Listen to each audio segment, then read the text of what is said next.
about to make a point, Danny? Glad to see you here, Mayor, because one of the people who work for you came to one of my screenings of my film, and she said, we're trying to help homeowners renegotiate.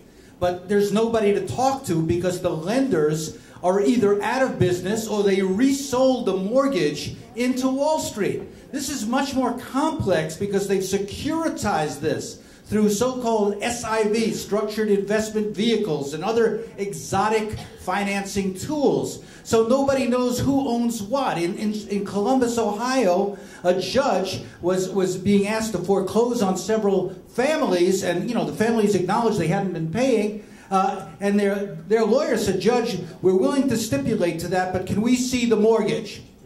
The bank couldn't produce it. Why? Because they had already chopped it up and sliced it and diced it in 1,000 ways and infected the whole global financial system, because Moody's, the rating agency, and other rating agencies stipulated that these so-called mortgages were asset-backed securities, where there were no assets behind them. They had the loan called Ninja. Have you ever heard of that? Ninja. No jobs, no income, no assets, no problem.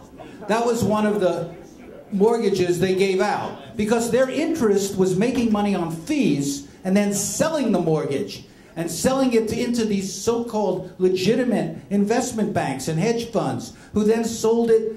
And that's why China lost over $1 billion, and other banks all over the world are reporting losses. That's why this is in danger of becoming a global crisis, a bigger global crisis. The Telegraph in London the other day actually used the D word, depression. I mean, that's pretty scary, and that's not something we need, but that's why we have to investigate this. Investigation, and then help bring to justice some of the people who profited on this situation. So, Mayor, welcome. I've admired you from a distance across the river, and I'm glad you're here. Now that you put him on the spot, Mr. Mayor, what we just use your fellow mayors you're sitting beside there, Mayor Smith and Mayor Brandt, is that when these losses take place in such great numbers, with them goes, the credit rating goes down, the tax base goes down. What does this impact upon Greater Newark? I don't think I can describe the problem. First of all, good afternoon, everyone. It's good to see you and Happy New Year. I don't think I could describe the problem with more eloquence and passion than was just done. And I'm sure my fellow mayors, especially my friend and partner, Mayor of Irvington, Wayne Smith, has probably told you. I mean, in Essex County alone, the numbers of foreclosures overall, we're a diverse county of urban and suburban, have skyrocketed. And again, when the economy gets a cold, it's places like Newark and Irvington that get pneumonia. And we have a tragic circumstances and a tragic reality. So I guess not just describing the problem right now, is we're trying to find real solutions, not just pointing to Washington and telling them to get the job done for us, not just pointing to Trenton, but also looking locally about what specifically we can do. So we're doing a lot of things, and I'll just mention two, just for the sake of time, right now that we think are critical.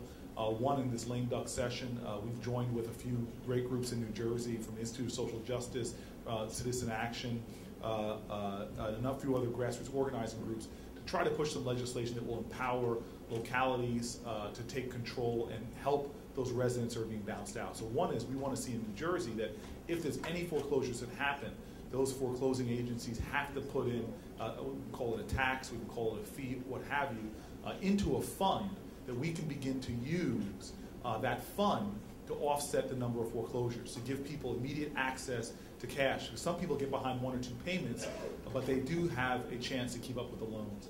In addition, we want to see some legislation at our local level in New Jersey that also prevents the kind of predatory lending that we have. Because you'd be surprised at the analysis that my team has done, the percentage of people that get these screwy subprime loans who actually would qualify for better bank loans that are prime, because they hear these wonderful give away everything, get this loan and you'll get $1 million, happiness for life or whatever, and they buy into it when they really would qualify for something else. So that's two things, and then specifically we are doing a lot to try to provide counseling. You know, I was a partner before I got into the mayor's office in a firm that focused on bankruptcy.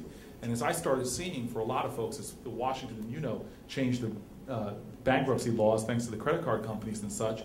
But even with all of that, people still just don't understand what their rights are when they're caught in crisis. And so we're trying to push things to help people understand. Don't states have to license these lenders? I mean, you mentioned the local way.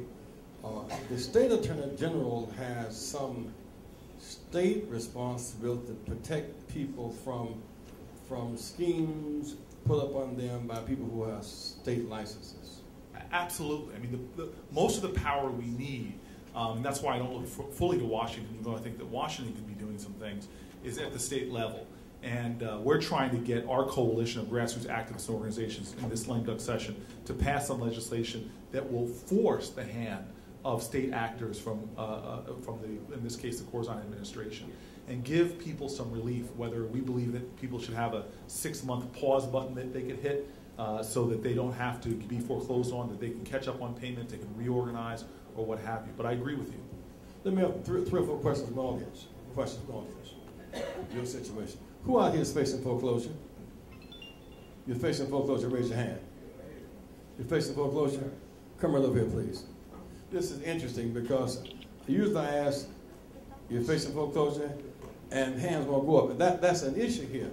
I went to church 3 weeks ago, 3,000 people in one of these nice suburban neighborhoods. You're facing foreclosure. Not one hand went up. Then I asked you somebody who's facing foreclosure, all the hands went up. And that was them. And I said because there is this embarrassing shame factor. To say I am 3 months behind in my house payment makes you look awfully irresponsible, like you do not have your priorities straight. And it's embarrassing to be behind. And then I'm also now